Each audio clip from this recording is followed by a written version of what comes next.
میرے اندر آج کل اتنا کچھ جمع ہے، اتنا غم، غصہ، بے بسی، محبت، نفرت، دھوکہ، بے گناہی اور بے خوابی، یہ سب مل کر مجھے اتنا بے چین رکھتے ہیں۔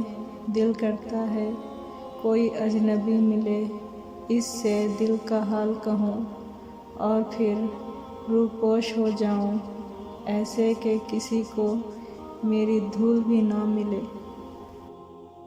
زندگی تب سے آسان ہو گئی جب سے میں نے سمجھ لیا کہ لوگ ہوتے ہیں، لوگوں کو لوگ مل بھی جاتے ہیں۔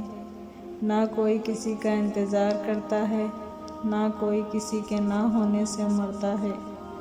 ویسے بھی لوگوں کی مثال ان پرندوں جیسی ہے جو شجر سوکھتا دیکھ کر کہیں اور آشیانہ بنا لیتے ہیں۔ ہم ہمیشہ سوچتے ہیں کہ سامنے والے شخص نے ہمارے ساتھ برا کیا ہے، اس لیے ہم اسے معاف نہیں کر پاتے، حالانکہ در حقیقت ہم خود کو معاف نہیں کر پاتے۔ ہم ہر چیز کی سزا خود کو دیتے ہیں، پھر زندگی مشکل لگنے لگتی ہے۔ خود کو سزا دینا بند کرو، جب تک خود کو معاف نہیں کرو گے غم سے آزاد نہیں ہوگے، اس لیے خود پر رحم کرو۔ لوگ اندر سے بنجر ہو جاتے ہیں جب انہیں کسی کی توجہ، وقت، الفاظ اور کندھا نہ ملے، بالکل اس فصل کی طرح جو مناسب توجہ نہ ملنے کی وجہ سے تباہ ہو جاتی ہے۔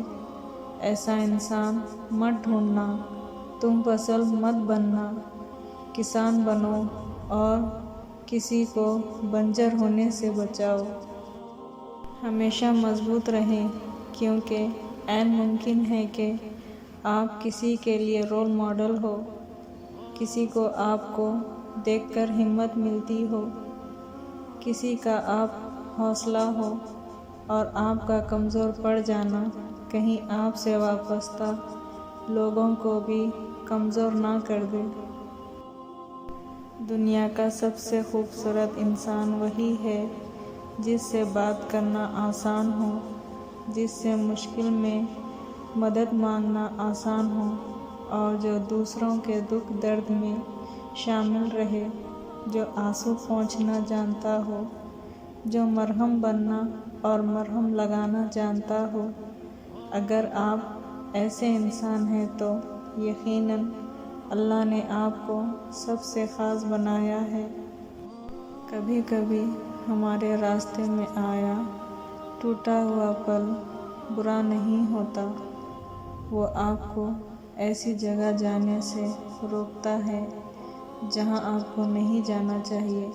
زندگی کے سفر میں رکاوٹوں کا کوئی نہ کوئی مقصد ہوتا ہے، بس ہمیں اس رکاوٹ سے سبق سیکھنا چاہیے۔ پیارے دوستوں، پلیز میرے چینل کو سبسکرائب کریے، لائک کریے، کمنٹ کریے۔